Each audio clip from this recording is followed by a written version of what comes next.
Hello everyone, আমি আমার ক্লাসের ছোট্ট একটা ক্লিপ আবারও শেয়ার করছি তোমাদের সাথে। আগের ভিডিওটাতে তোমরা অনেক ভালোবাসা দিয়েছো, অনেকে পার্সোনালি মেসেজ করেছো, তো সবাইকে অনেক অনেক থ্যাংক ইউ। তো আজকে আমি ওদের শেখাচ্ছিলাম বিউটি ব্লেন্ডার কিভাবে আমরা প্রপারলি ইউজ করব। বিউটি ব্লেন্ডার আমরা অনেক সময় জলে জাস্ট একবার চুবিয়েই সেটাকে ইউজ করতে শুরু করে দিই, তো সেটা একদমই ভুল প্রসেস। বিউটি ব্লেন্ডারকে আমাদের সবসময় ভালোভাবে জলের মধ্যে সোপ করাতে হবে, যাতে জলটা ভালোভাবে বিউটি ব্লেন্ডারের মধ্যে ঢোকে এবং তখনই বিউটি ব্লেন্ডারটা অনেকটা ফুলে যায়।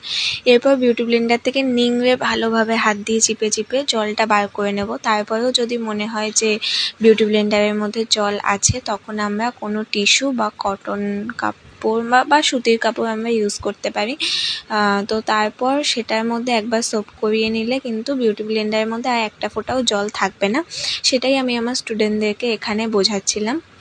এবং জল যদি থেকে যায় তাহলে কিন্তু ফাউন্ডেশন ব্লেন্ড ভালোভাবে হবে না। তো এখন দেখো একটা ফোঁটাও জল নেই বিউটি ব্লেন্ডারের মধ্যে, আর বিউটি ব্লেন্ডারটা অনেকটা ফুলেও গেছে।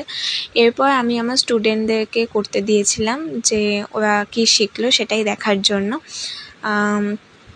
এরকম আরও ভিডিও দেখতে চাইলে আমাকে জানিও, আর এই ভিডিওটা তোমাদের কেমন লাগলো সেটাও আমাকে জানিও।